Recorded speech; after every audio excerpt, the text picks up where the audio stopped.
Hello everyone, Anand back again. I'm very happy to share my interesting topic all the time, which is very close to my heart, which is about how to build the individual economy of this country. We are talking about building nation, national building, and contributing to the country. All big words we use, GDP, so many things we all talk in our profession, in our endeavors. But everything starts, I think, with the individual change, the individual upliftment, right? I recently came across a WhatsApp share which talks about if I take that data as a fact-checked data, it's something alarming to me. I will just present it here and then we will discuss more about it. It says, just how rich are you is the topic. It says how much money Indian households in different income groups make every month on an average. It says poorest of poor, no, in the country, who are in the 20% range, they draw 7,739 rupees per month. 20 to 40% category comes under 10,454 rupees per month. 40 to 60% of people are drawing 12,700 rupees per month. 60 to 80% of the people are in the range of 17,039 rupees, average per month. The richest of 20% earns 29,775 rupees. Richest comes under 10% bracket are drawing 62,574 per month. If you are drawing 62,000 rupees per month, you are top 10% of the rich in the country. And 1%, the richest, are the ones who are making 1,17,095 rupees per month. This is what the statistics is. This was published by all numbers from the household survey on the India's Citizen Environment and Consumer Economy, ICE 360, 2016. It's little old, 3-4 years, but anyway, take this data with let us add 10% more or here. But the question here is, if somebody is drawing 1 lakh plus or 1,20,000 plus, he or she comes under the 1% of the entire country. They are topping the whole table as a richest person. 1,20,000 rupees. And what is the lowest? 7,700 rupees per month. My dear friends, I believe economically, if we don't uplift our nation as an individual, the human citizen, I don't think we can ever achieve anything big, actually speaking. We may talk about all our past glory, we may talk about all our wealth that the country had in the past. All that is fine, that story, it's over. We have wisdom, we have knowledge, we have people who sacrificed for this country, who are sacrificing for this country even today. That is one side of the story. But economically, if we have to become really strong, if unless and until you really raise the economic per capita income for every individual, it's only a tamasha in our life.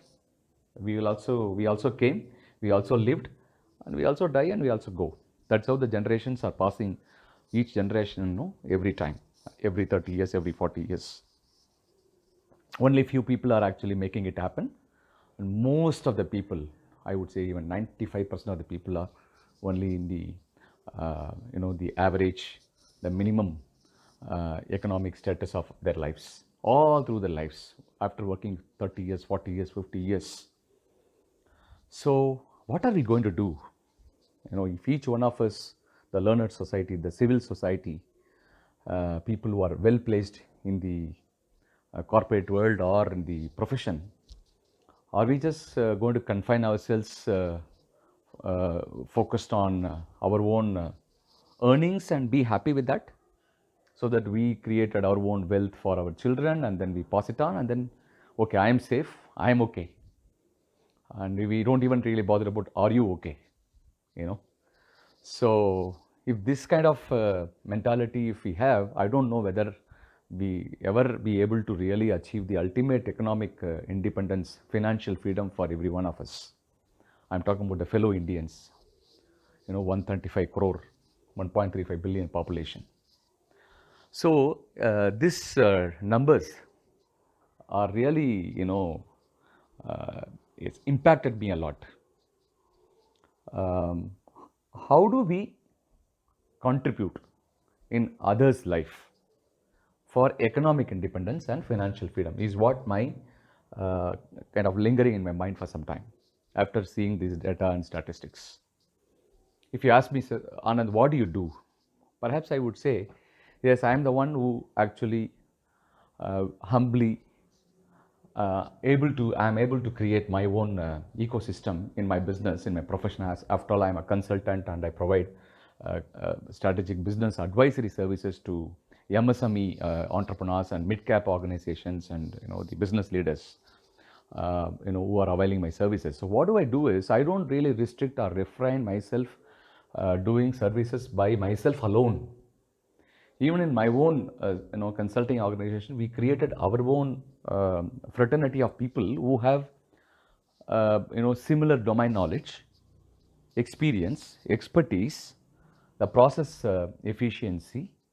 We bring them on board and give them the opportunity to work with us so that we collaborate, co-create, we co-brand and we leverage the mutual strength and complement each other. End of the day, client is happy and we are happy, and we are able to create a revenue stream where the associates who are part of our fraternity also enjoys the benefit. I'm only sharing, I'm not bragging about what we do, I'm just saying that there is a possibility that we create. Otherwise, what would have happened is, I would have been simply a solo, independent consultant, independent advisor. I can still operate my own clients and make my own money, whatever is required. I'm happy with that, I can be.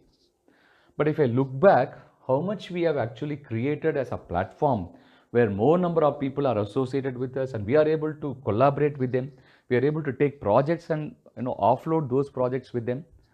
It makes economically more meaningful for our organization as well as for them. More and more people are associated, more and more projects are coming. So if I do only one project, if I have 2-3 people associated with us, we can do even 5 projects at given time, right? It's called leveraging, right? End of the day. So my humble suggestion and recommendation is that if each one of us are able to, every one of us, if you are able to put together and create our own model in whichever field you are right now in, explore the possibility of intrapreneurship, which I always advocate, I always talk about it.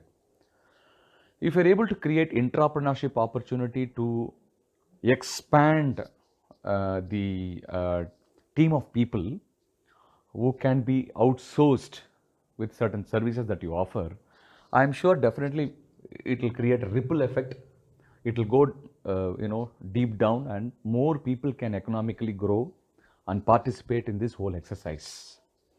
Even if you are an employee of an organization, if you say that I am an employee of the organization, so how can I do all this? You guys are business people, so you can do it.